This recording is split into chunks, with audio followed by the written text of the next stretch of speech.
Bonjour, Veronica. Hi, Veronica. How are you today? Good. How about you? I am good. I'm so happy that you decided to come on the podcast. I'm excited to talk about you and your amazing business that you've launched not too long ago, the Loop Kitchen, and about sustainability. So maybe a little bit of background for people that don't know you. Veronica, you're from Canada. Yes, I am. So I have been living in Australia now for about 6 years. So obviously came around like a lot of us do on a whole working holiday visa. Did a bit of farm work, and then I like to say that I fell in love with surfing. Then fell in love with a guy, and that made me stay. Here I am, Yeah, so surfing first, the guy second. 100%. That's sweet. Yeah, it does that to you, Australia, doesn't it? You can't go anywhere else. It's over. a Game hundred over. percent. We actually met surfing. Yeah, We we did. had people we knew in common that were like, they were telling me, you need to meet this girl. She's Canadian, she's French Canadian. You guys will get along. And they kept saying it until one day I was like, let's find this girl. Who's she? Where is she? Come on, let's go surfing. And then you really, really impressed me because we went out at Mystics, which is one of the local spots. And it was really gnarly that day. And I looked at you and I said, you feel up for it? And you're like, yep. And we went out and it was solid. You Yeah, it was good. charged. I was Yeah. like, yeah, girl. Yeah, it was, I was definitely getting out of my comfort zone too at that day, and that's how I knew it was good to stick around you. Let's talk about the Loop Kitchen. Let's just dive right into it. That's a pretty cool venture that you started. And knowing you and knowing the process that you have gone through, what surprised me the most and impressed me, I must say, because I'm very much a person that just, fuck it, let's do it and see how we go. But you really thought the process through and it took you a fair bit of time to figure out what you wanted to do with it. What were you trying to figure out? What is actually the Loop Kitchen? Well, yes. Well, I run the Loop Kitchen. So the Loop Kitchen is a sustainable meal delivery service, and it is a circular meal delivery service. So what I do is I deliver all the meals in reusable containers, which I call a reusable kit. So everything, the esky, the containers, the jars, all the food, it's all delivered in all of a kit. The whole kit is you can reuse it. So it was a bit of planning to do because it obviously comes with some food safety concerns. So it was a bit of research to make sure that was actually something I could do. And being fairly new in the community. Like I didn't have a lot of resources to get started as well. So the whole planning of making sure I am able to do this legally and also find the right process to have the most sustainable packaging I can to offer this service was also, I had to do a lot of deep dives for that one. So that's why it took me a while. I'd say a good 2 years I've been working on launching it. So of course I'm just me, myself, doing that in my free time. So planning the whole lot of it, it was like 2 years before the launch, which I just launched in June. So yay! I was so excited. We were like, that's it. I'm launching it. I was like, what? It's happening. Hell yeah. Why was it important, that concern of circular kit? Where do I start? So I wouldn't say plastic free because like there's still some plastic in my everyday life, but I have had a huge concern about the uses of plastic in my life for many years now. And I like to say that I just go one little change at a time, and like I don't use a lot of it anymore. And I am a mad cook. So I love to cook, and one of the areas where it was hardest to reduce my plastics was in the kitchen because all of our food we consume is packaged in single-use plastics. Some are recyclable, which is a little bit better, but a lot of it isn't. Like soft plastics is the hardest thing to recycle, and even if there's programs, the energy that is necessary to recycle those plastics is incredible, so it's not very efficient. So the best way to fight that is to not consume them. And that's what I've been working on slowly through the years to really reduce them to and then refuse them. So I don't buy many things anymore that are packaged in single-use plastics.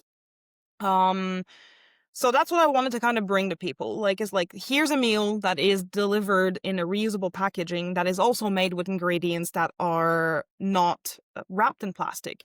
And the whole point of doing reusables is also that, because I didn't want to contribute more to the waste that's already being created every single day with the food consumption in the world right now. So for me, I wanted to do that impact, and I really want to also educate people on why it's important. So that's a little bit why I'd say. Yeah, and that's definitely a concern that I've had for years as well. And the idea that, people are like, oh, just buy a new one. And I say, no, hell no, don't buy a new one.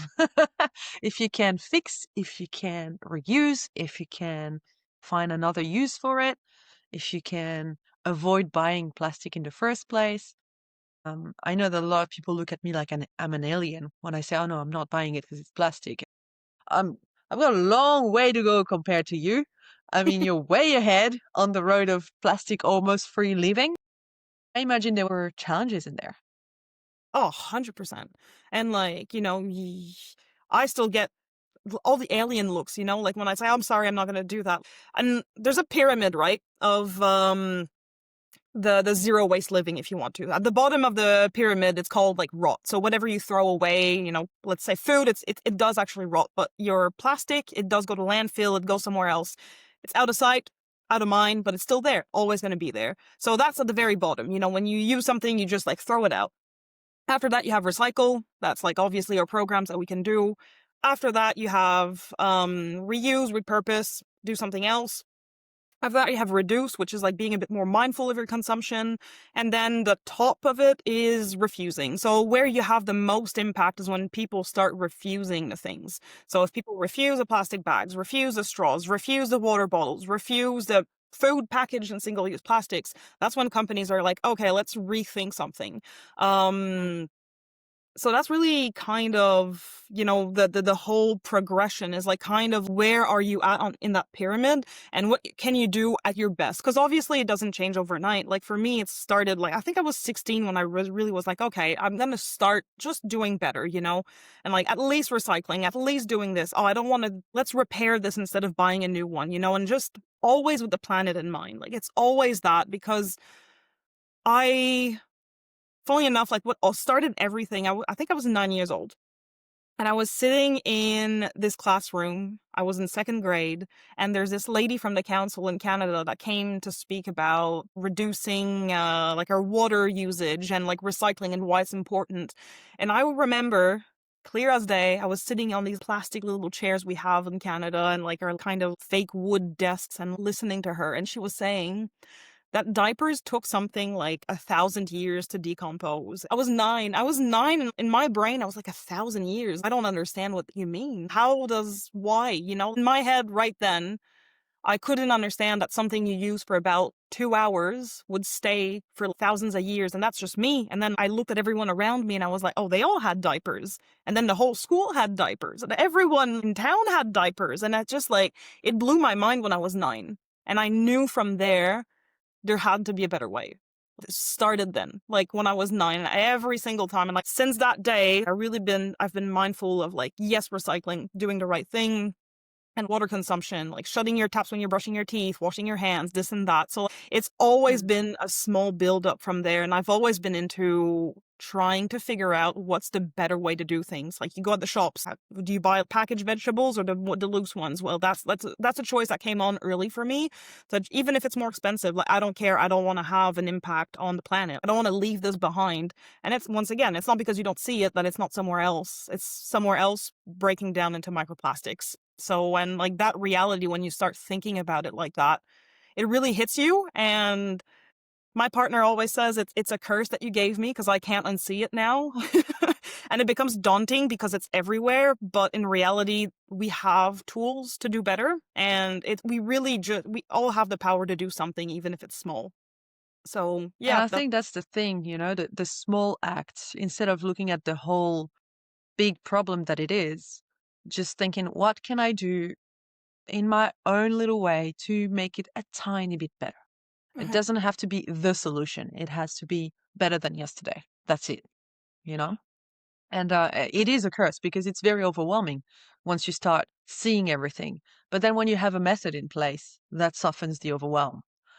I had a conversation with another guest on the podcast about choosing food in a way that supports, better planet, better health, better culture, better politics, better economics, better everything.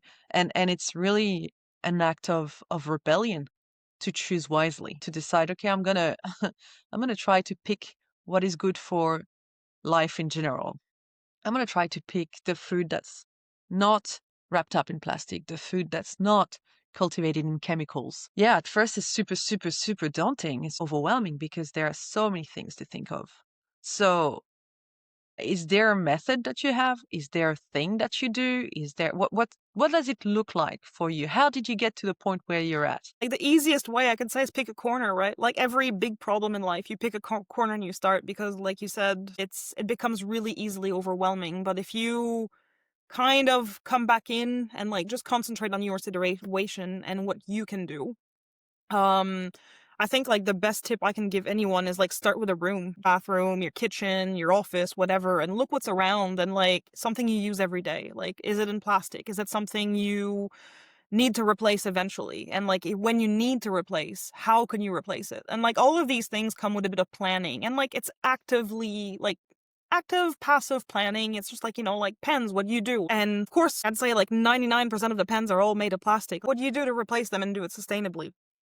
And it's I think the main trick is to think about it before you have to replace things, how you can do, what are the options, when with every single product like that. Like, and it's crazy because we live in a world where plastic is makes everything convenient. So you just jump on anything quickly because it's convenient, it's there, you can just choose it, right? But everywhere, and that's the thing, like I beware of convenience. Like, it's the kind of thing that if it's too convenient, there's an ethical problem somewhere. I truly believe that. So really, like the best tip I can give is like start with a room, start small, start with one object. Like my first swap was actually bathroom stuff. Like I decided to, like, after choosing loose vegetables, like I said, when I really was committed to be okay, I'm becoming zero waste. It was my bathroom products. So shampoo, conditioner. I was like, that's it. I'm stopping to use bottles. I'm gonna use bars. So that was my first swap, and like it took me maybe 6 months to do the jump. Like, it was just in my mind. I was like, I want to try, but it's scary to change our habits. Like, we're humans, we're creatures of habits. We love our things the ways they are. So like, just give yourself some time. Give yourself the grace, the kindness, because with every change there's an adjustment period, and it's not going to be as easy as your old thing that you're used to in plastic that's easy to consume. So coming back to products that are more natural, that don't have chemicals, that all of that, it comes with friction. And and that's why it's overwhelming to do everything all at once, because there's only so much friction we can handle in our busy lives, right? Everyone's busy and running around, so like you change like 5 things, it becomes too much, don't want to do this. But if you choose one thing and you let yourself think about it for like weeks, months, it's fine. The planet doesn't need everyone to do this perfectly. The planet just needs everyone to do their 1%, and we're already on the right path. So, Yeah, that makes it possible, right? To think it doesn't have to be perfect. It just has to be a tiny bit better. And yeah, I mean, the concept as well, I was listening to you earlier saying, people think that it's out of sight, it's gone. When you're someone that spends a bit of time in the ocean, you see that it's definitely not gone. I mean, sometimes I come back in with plastic in my wetsuit, like bringing it back in. The turtles and the yep. whales, no one's gonna eat that. Yep. It's you like, know? And I think potentially as well spending time in nature mhm. is a good way to do things and be more mindful, because you walk around even just a little park, you'll see wrappers, you'll see bits and pieces. And I think being able to see it, really notice it and not look away from it and be like, oh, okay, we've got a problem. It's really the first step to getting to the solution. Um, give yourself grace is 100% what we need, because everyone wants to be perfect. Everyone's judging each other, especially ourselves. So give yourself grace. It's okay. Look, we've already fucked it up to such a degree that now we can only do better. there's a you can only try, and there's nothing wrong with asking, right? It's Why is it important not to use plastic? easy question, long answer. Where do I start? Like, I think what's important to know is that why is plastic with us, right? Plastic has, I think it's in like 1907 that it's been around, right? So we were a little bit over 100 years of the life of plastic on the planet. It hasn't been around for that long. And we found a way to put it everywhere. Like, it's literally Mm, everywhere. So and like a lot of things in life, when it's fairly new, there's not a lot of research on it, right? You kind of put it out there. You're like, this is fun. This is beautiful. Let's go. Let's put it everywhere. I love it. And then with time, then the problems appear. Then you can do studies because you can look back and you can start studying it. But you can't know before you try it, right? Like everything in life. And I really feel like plastic is one of those things. So plastic, when it first came around, it was actually to replace, pool when you like billiards, like snooker. I don't know. I'm not yeah. sure. So it was to replace those because the balls were made out of elephant ivory. So it was to Mm, replace that because they were killing all the elephants. So we're like, we need another solution. So the first plastic was to kind of give a bit of a break to nature. And how ironic is that now we're kind of like, it's overwhelming nature. whoopsies. Yep, it went a little bit too far, didn't it? So that's the problem, is that we took it too far.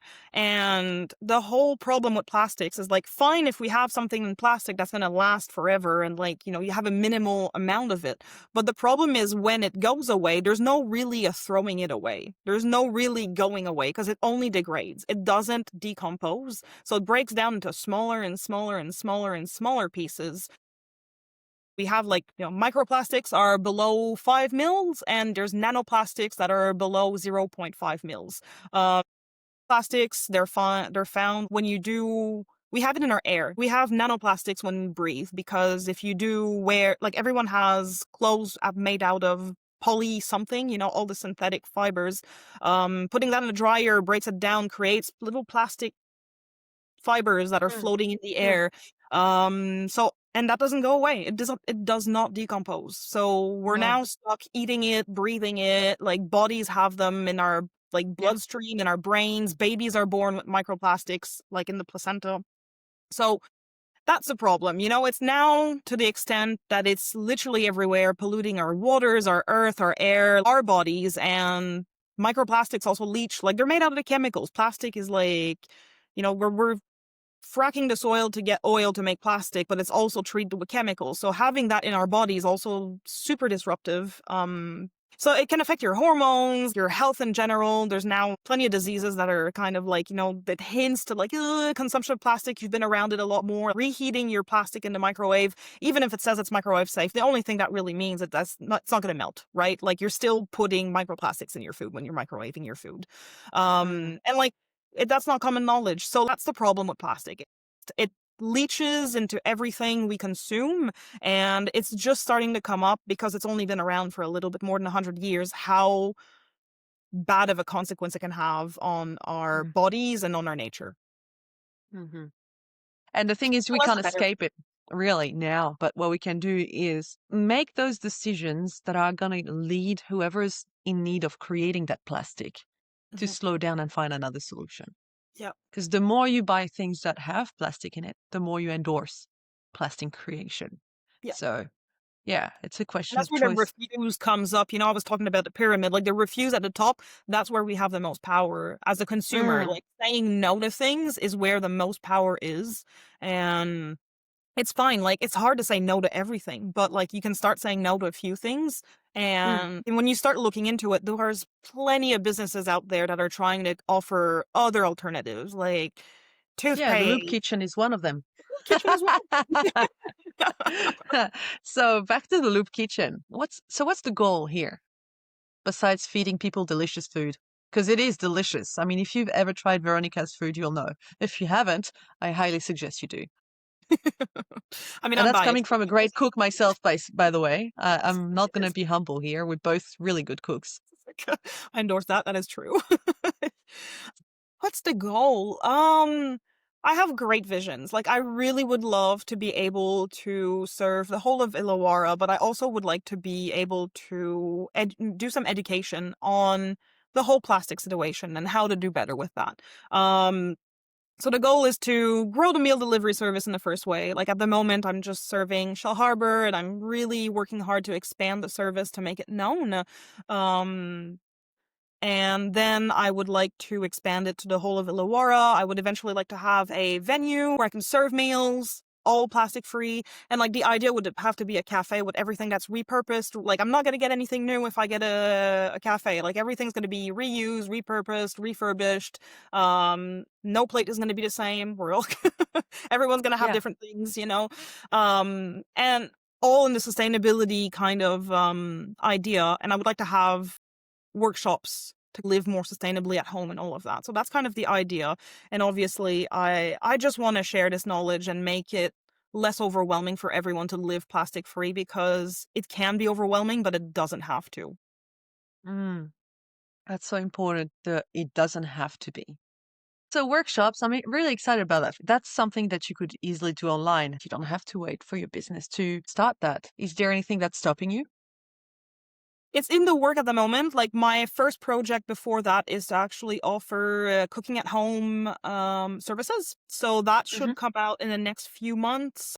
So what I want to offer is to be able to go at people's houses and like do an assessment of their fridge and their pantry and then make a meal with what you have, because I can guarantee you that 90% of the people have what they need in their fridge to cook something right now without going to the shops. And a lot of people don't know how to do that, and I want to be able to show people that you can do it. You have this as and kind of do a bit of, once again, education on the basis of cooking with nothing. So that's something I want to do. Yeah. Well, yeah, you can make amazing dishes with two ingredients. 100%. You just need to have a little tip here and there if you're not used to cooking. Hmm. And so that would be a mix of cooking and consulting, really. Hey, let's have a look at your kitchen.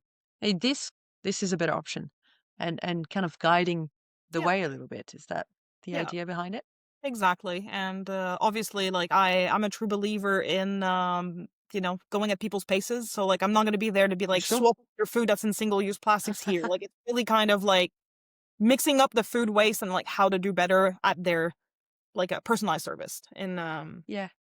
so that's the Yeah. idea. So for someone that knows nothing, that's never even thought about it, what's one thing they can do when they prepare the next meal to help? In terms of the thing I would say is start with your fridge. When you're planning a meal, start what you have in your fridge. That is the best way to reduce food waste and your food, like plastic consumption in general.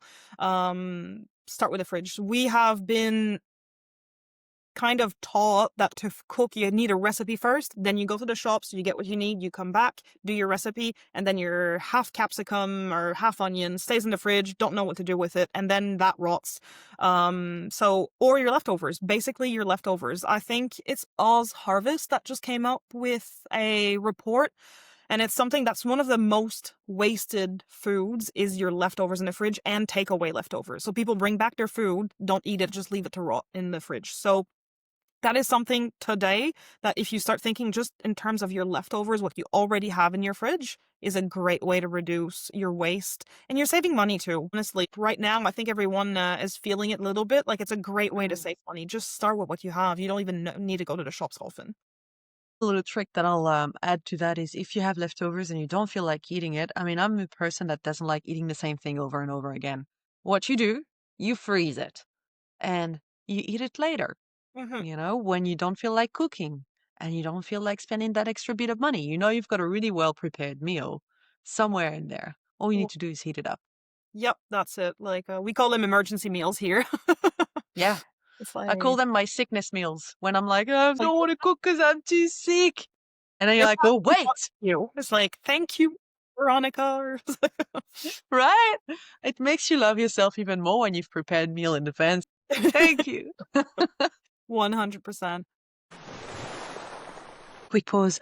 I want to share with you two things that are so supportive of me every single day. First, with their medicinal mushrooms and herbal blends, Superfeast has been a game changer for me. It's helped me with energy, with immunity, with focus, and with stress support. All the things that I need for what I do. Second, Australian ceremonial cacao, my favorite cacao brand, to support you with your mood, emotional regulation, and clarity. And if you're a woman, it's great for your well being. If you want to try them, use the code WMW Health, all in capital letters. I'll put the links in the show notes. Now let's go back to the episode. All we talk about here is tying up to well-being and to how to lead a life that's gentle in a way. It's like, well, how do you give yourself grace when you make those decisions and those changes? And also when you build a business and you want to bring something good to the world, and that's an extra pressure. I mean, I don't know about you, but when I started Women Make Waves, I was like, I need to save the world. Ah, that's too much. It's overwhelming. It's big, the world, isn't it? And then I realized actually, you don't need to save anyone or anything. You just need to do your best.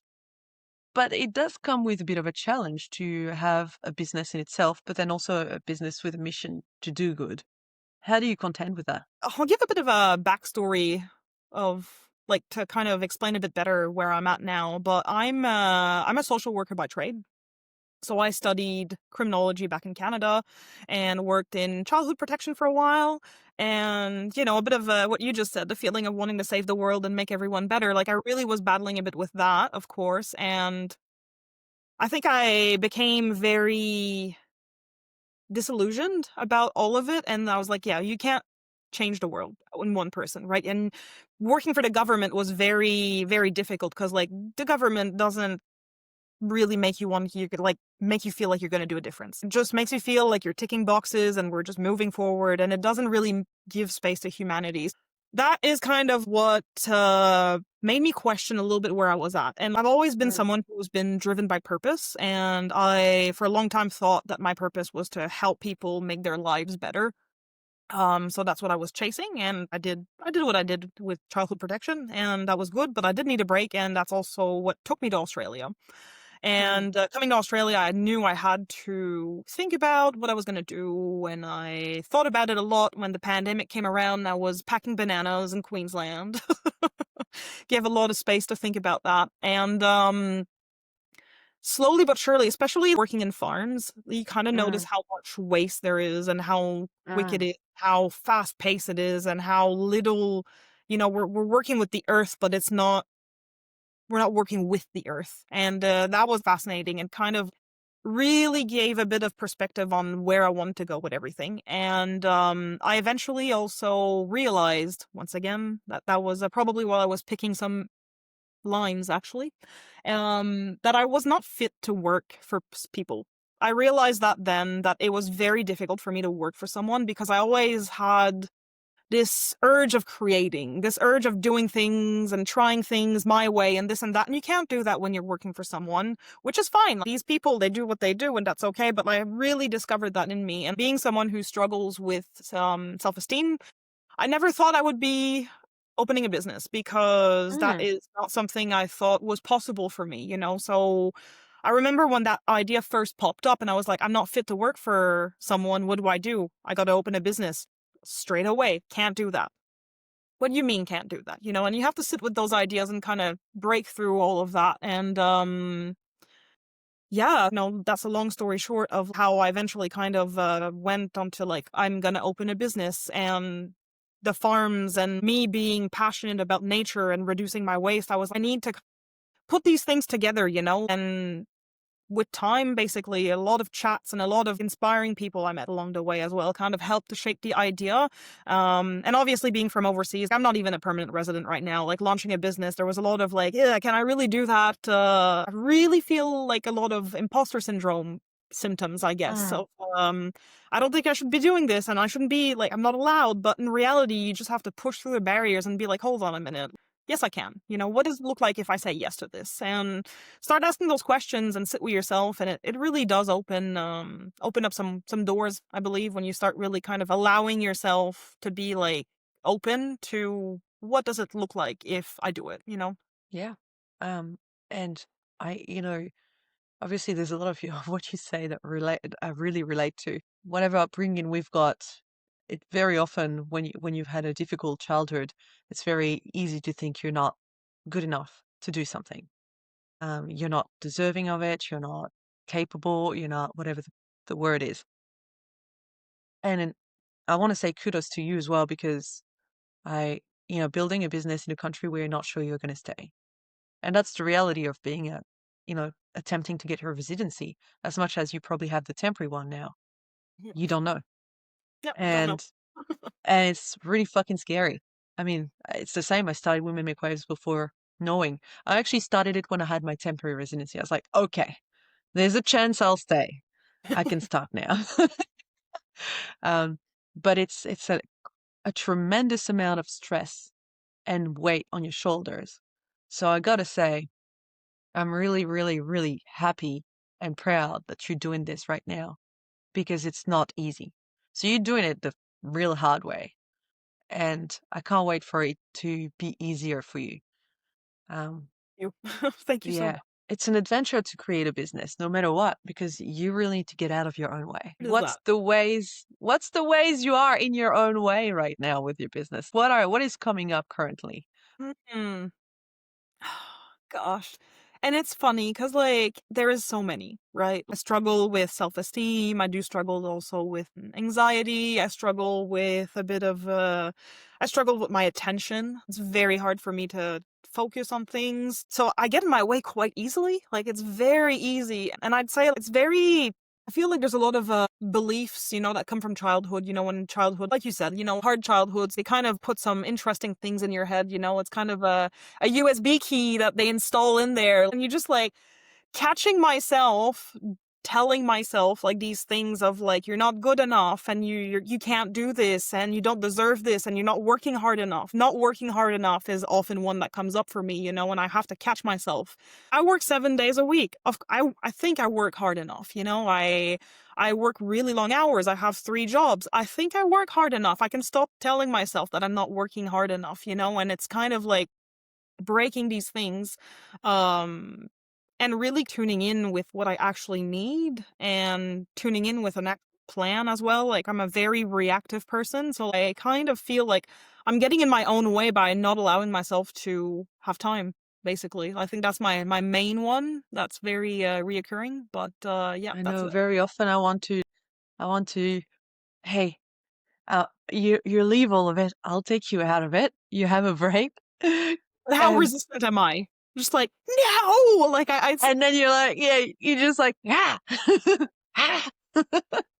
And I so understand. I'm the same. The impact that I want to have requires me to actually put actions in place. But it's true that we need to find a way to soften it and to give ourselves rest. And I mean, it's a concept, rest, that is very hard to accept when you've been acting to survive. And so rest feels like the impossible thing. And yet, when you start doing it, you realize, oh, first of all, it's not a big deal, but also I really need this. And it's really helping me think better. It's really helping me act better. It's really helping. So, how do you bring rest now? I really struggle but like rest. So one of my daily tasks in my agenda is to take 5 minutes to do some breathing exercises in the morning to like really do nothing and concentrate on my body. But otherwise, like my rest is mainly exercising. So I'm not resting. Like that kind of Mm. pulls my brain out. And like I like to exercise outside, obviously surf, connects me with nature, and like I really do while I'm exercising outside, I do always take some time to like feel the water. What is my breath like? What are the sounds like? What am I smelling? And those are all things that are giving me some insight on what's happening right now, because it's so easy to kind of go in the past and then go to the future and then kind of like balance between those two. But like how do you be in the now? And I think that's been the most challenging thing for me. And the more time I can spend being in the now, like feeling what's happening around me, is very similar to rest. Like I will feel most rested if I take the time to do those things in a day. So like I do it a lot through exercise to like kind of like tune in my body, what's going on. I really have a hard time to just sit there and do nothing. Like once again, is it because I'm too busy? Is it because like I also am super creative. Like for me, I love drawing. I love like creating things with my hands, and Mm. I don't want to sit there too much and not do anything because I miss also doing those things. So like if I have a free time, I'm gonna want to do that. But that's also a great time for me to be inside my head, but like in a positive way. because Mhm. you're doing things and you're concentrating on what's happening. So those are like my rest things. But yeah, very difficult for me to stop and rest and sleep and nap, and that's difficult. That's hard. Well, I mean, you bring a good point. There's different ways that we get tired, right? There's emotional tiredness, mental tiredness, physical tiredness, spiritual tiredness. And so if your brain is constantly running, you want to give it mental rest. And so what you're doing when you're being present and really noticing what's happening is that you're bringing yourself the rest that you need. The idea that we need to sleep, not necessarily accurate, but I it does probably help need to sleep massively. more though. It's like Yeah, well, that's it. You know, and you know that better than anyone else, right? You know exactly what you need. The question is, when are you going to be ready to give it to yourself? And that'll come. you will. And Yeah. like And I think that's probably one advice that I give to a lot of people is if you want it, it'll come. Eventually you'll do the thing. Don't worry. When you're ready, you'll make it happen. mhm, it's part of the roller coaster, that's for sure. Yeah. Loop Kitchen. So currently you're focusing mainly on bringing those meals out and expanding it. What do you feel you need for that to happen? And so I really need people to kind of like talk about what I'm doing. Um, I also would love to meet businesses that are like-minded and try to kind of work with people to either do some events or education or Mm. also offer discounts as well if there's like some bulk buys. I'm really in that stage that I need more awareness. I need people to know that I exist, I think. Like I Yeah. am having great feedback of what I'm doing at the moment. Like it's good food, quality ingredients, and I obviously you know, I love my meals. It's all stuff I eat. Like and they're generous portions as well, I believe.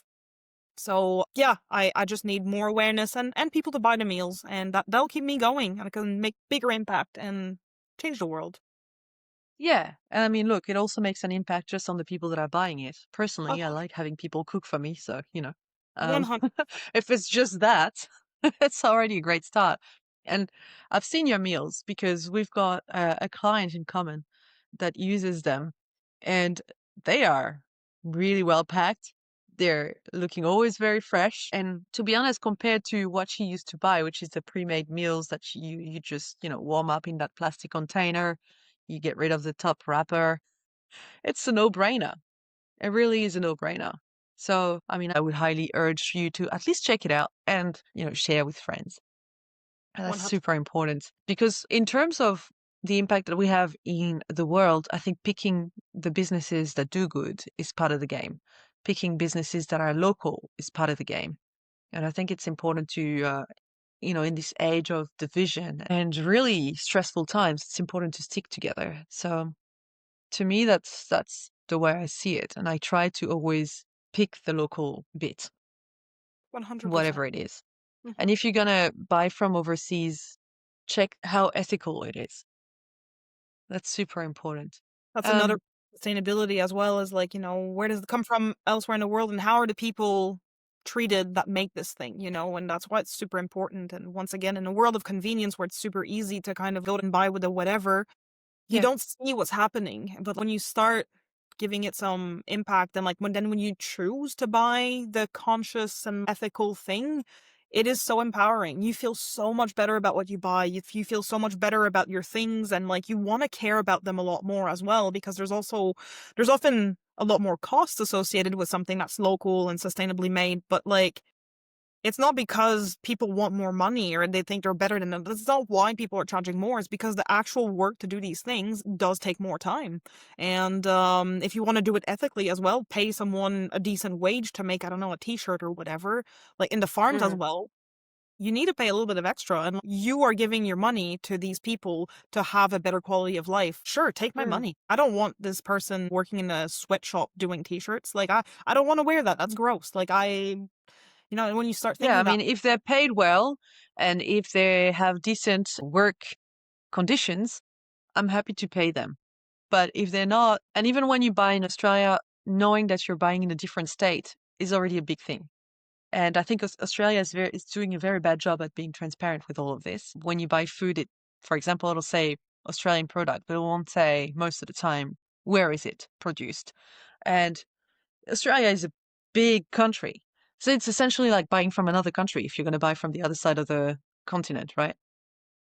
I think that's also why it's important to have access to community markets, not only because it's nice to walk around a community market and you get to talk to people, you get to know the people that live around here, but also you get to have produce most of the time that's from around here. And that's to me one easy way to make a change is like, hey, have a nice Sunday walking around and buying fruit.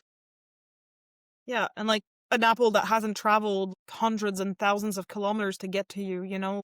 It's food miles. It's every truck that travels to get things to somewhere, you're putting emissions, right? So like the less the truck travels to get your food to you, the better it is. So the closer the better.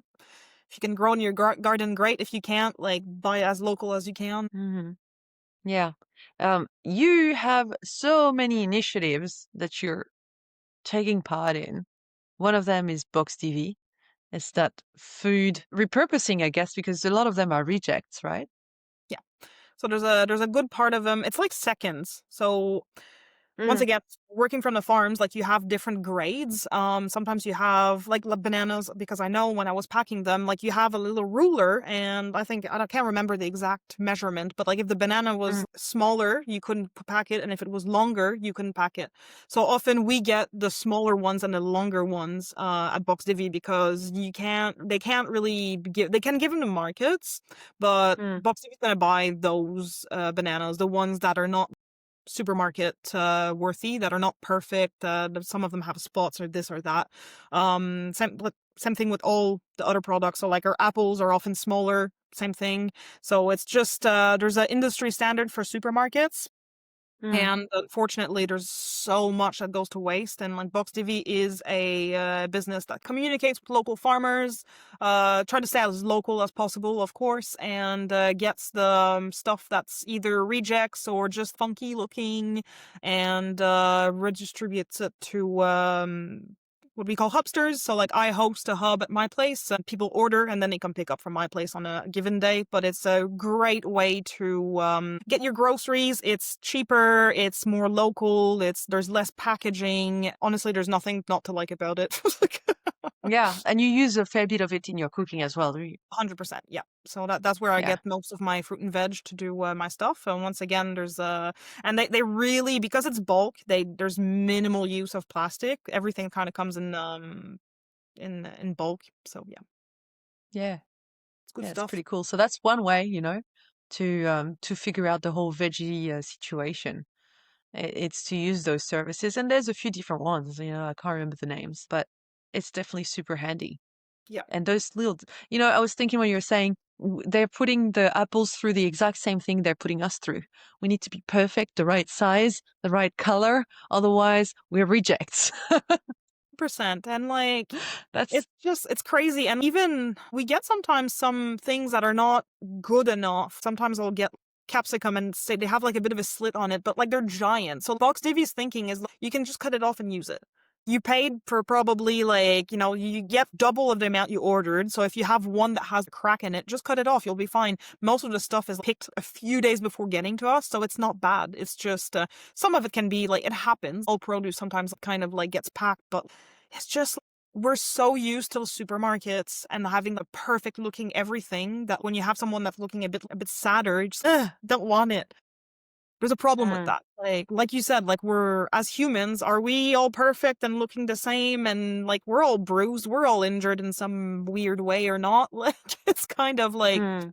it's the same for the fruit and veg. Like you just have to be. It's food. That's a symptom of not being close to nature. I mean, I Mhm. grew up seeing vegetables grow, having to see animals getting killed to get the meat. Same. Um, and so there's an understanding of what it's like to actually get food and, seeing tomatoes that are all wonky and things like that, but knowing they're going to be so tasty and understanding that it's not a question of what it looks like, but how it's grown and what it really tastes like. And I think there's a bit of re-education that's needed here, a bit of rehab. Hey, you're human, you're not a machine, and that comes with having a lot of imperfections, which are actually not imperfections.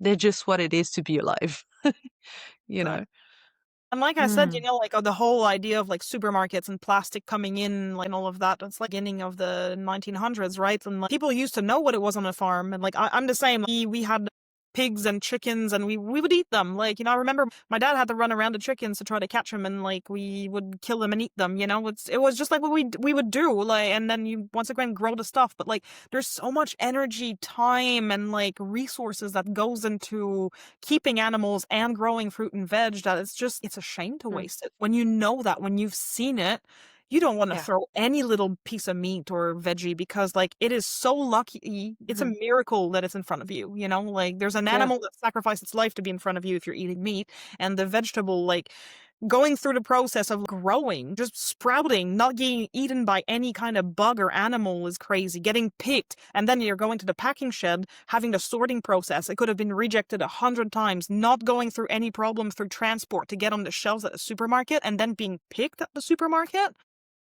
It's lucky that it's in your plate. Like, so, like, I always feel like it's crazy to want to waste that. It's just such a Mm. miracle produce is in front of you. Yeah, for me, it's the time. Having grown fruits and vegetables, Hmm. what fascinates me is the time. It takes time and skill, but it takes time. And so, for example, a pineapple, I've grown some. It takes 2.5 years to get one fruit. So when I go to the supermarket and I see all these pineapples, It's like I'm like, 2 years, 2 years, 2 years. Hmm. but then with that also comes the mindfulness for me, which is pineapples every day is not sustainable. Pineapple is a treat because I'm not from a pineapple country. I- Illawarra is not a pineapple country. I was able to grow some in a pot, but still. So, yeah, for me, it's that mindfulness of, all right, this thing takes time. Really enjoy it. Really enjoy it. And also don't get too much of it. It's not needed. There's other treats that I can have, mandarins, apples, whatever is in season. And drying.